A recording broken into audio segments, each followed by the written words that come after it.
Hello, welcome back to my channel. If you're new here, my name is Mara, and I welcome you to my bedroom, my bed to be exact. So we're hanging out cozy style today. We're just going to be chit-chatting about type 2 diabetes. I'm just going to tell you guys the story of how I got diagnosed with it. It is a pretty crazy story. If you're not a big fan of TMI story times, then this is not the one for you. You should probably leave now. If you're not comfortable with talking about the body or hearing about the body, then now's your chance to escape.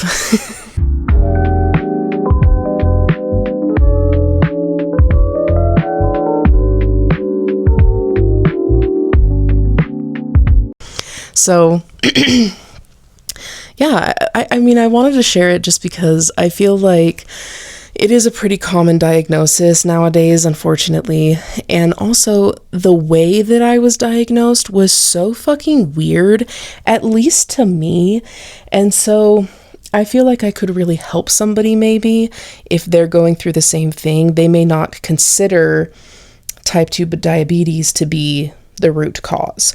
So we're going to chit chat. I'm going to give a little bit of backstory, and we're just going to have a good time. I am predisposed to type 2 diabetes. It runs in my mom's side of the family. I don't know if my dad's side of the family has it, but I mean, my mom's side is enough.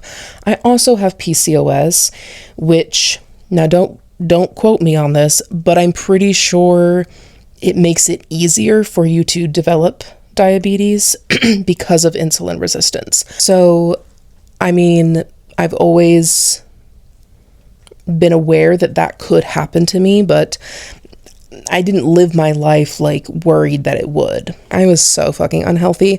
I smoked for 13 years straight. I was an alcoholic, drinking myself to death, doing all the things, crazy lifestyle. I smoked weed for fucking ever, and I wasn't taking care of my body. I've struggled with eating disorders, and so I mean, I wasn't on the best track health-wise to end up in a good position. I should have taken better care of my body, but you know, you only live once, and that's how I decided to live. So I've always struggled with anorexia, bulimia. But it got really, really, really bad when I was 24. And I was working at the metaphysical shop that I had discussed in the last video. So working there was not only incredibly stressful and emotionally taxing, but everybody was so fucking gorgeous. Everybody was so beautiful. And I have always been a fat girl. I kind of accepted my fate. Like I was like, I'm just big. Like there's nothing that I can do about it. Until I started working there, I mainly started to struggle with anorexia. So I was really hardcore starving myself, and I lost a lot of weight really, really quickly. And it was horrific trying to pull myself out of that. Absolutely horrible. 10 out of 10, do not recommend. I quit working there, and I started to eat a little bit more here and there, and eventually I became a quote-unquote fat activist, and I don't think there's anything wrong with those people, but I went from one extreme to the next, and I was trying so hard to do it from like a healthy perspective, and I did have really good intentions, but I just ate and I ate and I ate, and I found so much comfort from actually letting myself eat for the first time in fucking ever. And I mean, that is a normal thing when you get into recovery from an eating disorder. You do tend to gain weight. It's called recovery weight or gaining recovery or something like that. It also happened to me when I got sober when I was 20. But anyways, so I gained a lot of weight. I started gaining and gaining and gaining, and I felt so uncomfortable in my body at that point, but I just couldn't stop. Like, it wasn't binging, but I was eating a lot. And I used to be the type of person, selfies all day, every day, recording myself all the time. And I just slowly stopped doing that. And I can't, I mean, there are years, there's like gaps of like a few years where I just refused to take a picture of myself. Like I just genuinely felt repulsive. And that really sucked. It really sucked to experience that. But I mean, I covered up that pain with smoking cigarettes, smoking weed, doing all the things. It got to the point where I was about 300 pounds. So leading up to me and my husband getting married, I felt my absolute worst. Like I was down in the trenches. And I went through deconstructing my spiritual beliefs, and I didn't believe in anything. I was like lost. I was at an all-time low with my body. I was in so much pain. I was, a stay-at-home wife, barely moving. Like I'm talking like I would clean the house and sit the rest of the time. Like I was not moving. And my body was screaming for me to get help. But I didn't listen. I ended up quitting smoking weed. That's a whole other story time that we can get into. I had also just quit smoking cigarettes like a few months before we got married. And that was like the worst, horrible experience of my life. Like I'm glad that I quit, but it was absolutely horrific to experience. Yay, I'm almost 2 years smoke free, but I mean, I really lost myself in that because I had been a smoker since I was 16, and that was such a big part of me and my routine and like how I identified like who I was. And so it was like I felt disconnected from my body. I felt disconnected from like who I had built myself up to be. I didn't feel good about the way that I looked. I was questioning all of these things. I was really struggling with my mental health and like dissociation and just feeling like my life was a dream, like it wasn't mine. Anyways, it was a bad time. I was at an all-time low with my self-image and just like what I was believing in life. And also like the physical symptoms that I was having, I was constantly like bloated. Like I looked pregnant. I still have like a big belly, but I mean, it was like hard. I had hormonal cystic acne, like a chin strap of acne. I had really bad moon face. I mean, I'm still a chubby cheeked gal, but it was like moon face. My hair started thinning and I just felt like shit. Getting married, I honestly wish that we had waited till I kind of glowed up a little bit and felt more confident, but I mean, I'm still happy with my husband. I'm still happy I'm married, but I wish that I had loved myself more a little bit when we were doing that, because when I look at those pictures, I mean, I'm so fucking happy, but I remember how I felt about who I was, or who I just didn't know, because I really truly didn't feel like I knew myself. I felt so out of body and so out of touch with like me. So all of these things were building up, and one of the symptoms that I was having was my feet. They would literally feel like all of the blood was pooling into my feet and they were just gonna pop. Like my feet felt so swollen. I had really awful plantar fasciitis. And I also had this weird fucking rash thing on the tops of my feet. My feet. And in that rash, like it was like a red sort of deal. Under the skin were like lumps that were growing. Still do not know what those were. They've since gone away after, and I'll talk about that in a minute, but I have genuinely no idea what the fuck they were. And I even saw the the foot doctor guy. I don't know what they're called. I've seen several of them and they all have no idea what it was, like no clue. But anyways, my feet were a big issue for me. So I was about to turn 29 and it was July, and oh my God, this is the really TMI part, guys, okay? I got a yeast infection for the very first time. And I was like, ew, this is horrible.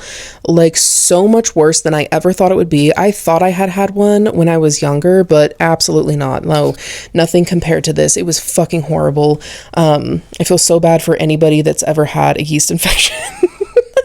I ended up taking like Monistat, or like the off-brand version of Monistat, and it seemingly went away, and I was like, okay, cool, good. And then 3 days later it came back, and I was like, oh, fuck me, this is horrible. And so I took actual Monistat and it went away, and I was like, oh, thank fucking God. A week or two later it came back, and I was like, is this my fate? Am I bound to yeast infections now? Am I bound to have a chronically itchy vagina? Anyways, horrible, horrible, horrible. So I didn't have a car at the time. And so I had to ask my father to drive me to the doctors. And so I went and I got a little checkup, and I was like describing all of my symptoms, and my doctor was like, oh, okay, well, Monistat doesn't really do anything. If you're getting reoccurring yeast infections, then you need whatever, I don't remember what it was called. So he prescribed me something for it, and he was like, do you go pee a lot?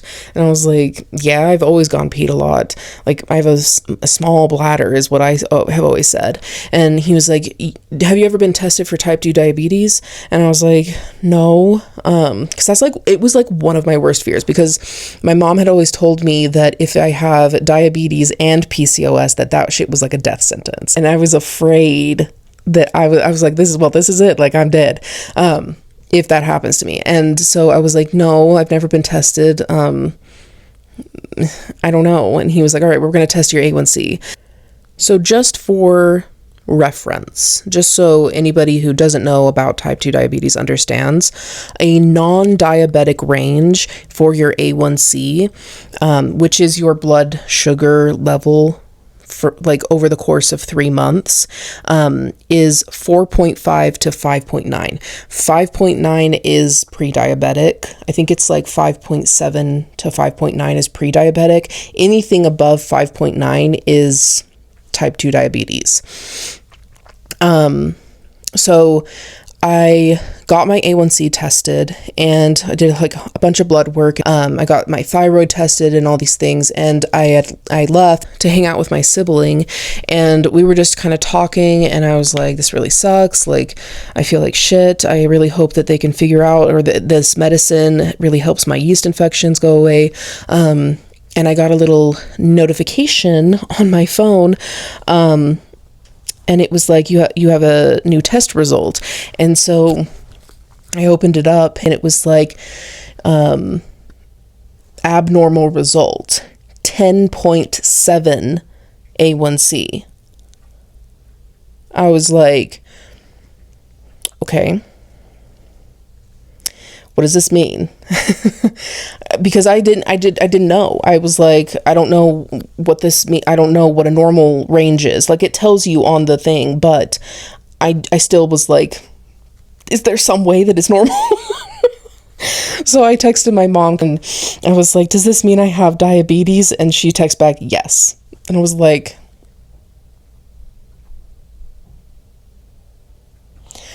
my whole world, honestly, like, to be so fucking for real, I felt like I'm gonna kill myself. Like, what is the point of living at this point? Because I have PCOS, now I have type 2 diabetes, now I'm like this out of control fatty, like, I'm miserable, it was a really hard moment. So anybody that's struggling with a new diagnosis, I feel you. It's really scary at first.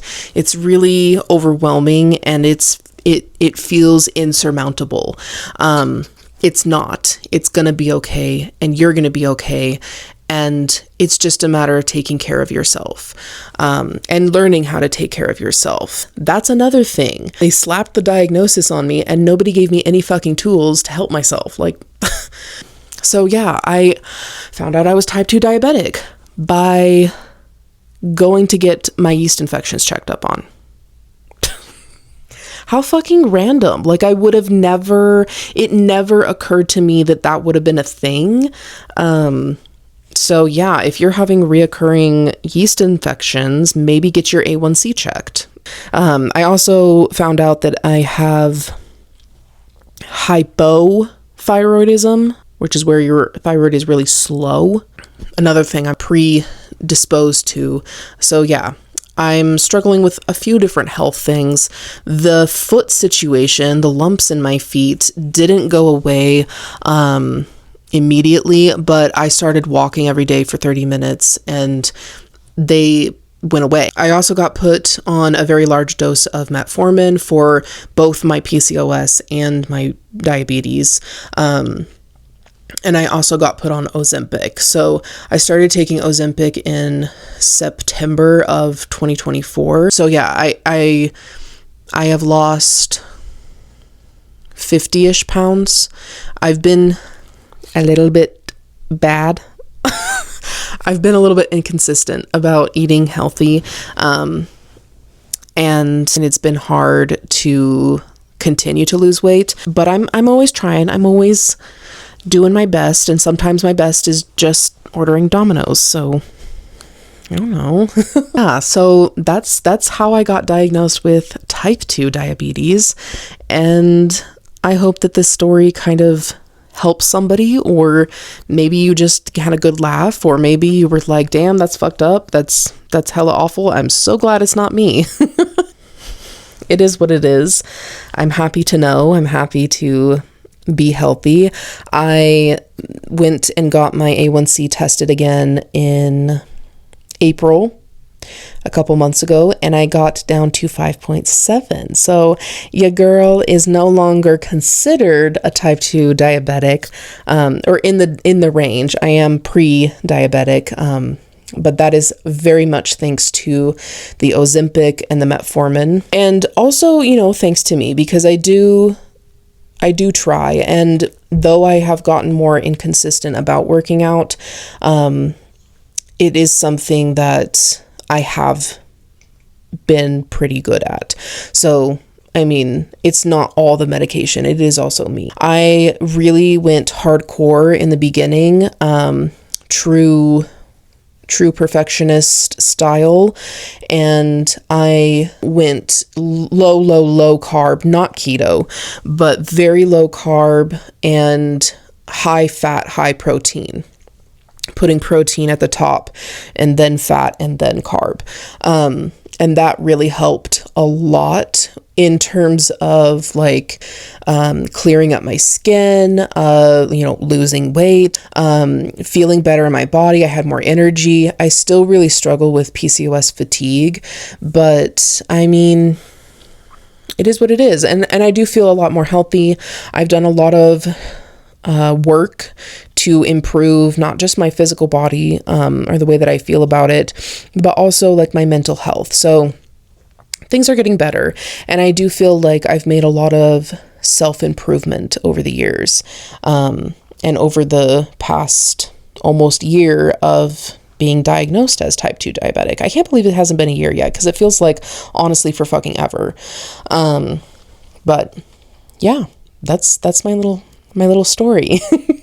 If you're struggling with being newly diagnosed with type 2 diabetes, then I feel you. I'm here for you if you need any kind of like tips. I'm not the most knowledgeable. There are probably people that have better information or better advice than me, but I've been through it. I understand and I get it, and it's hard, but it is worth it to take care of yourself. So yeah.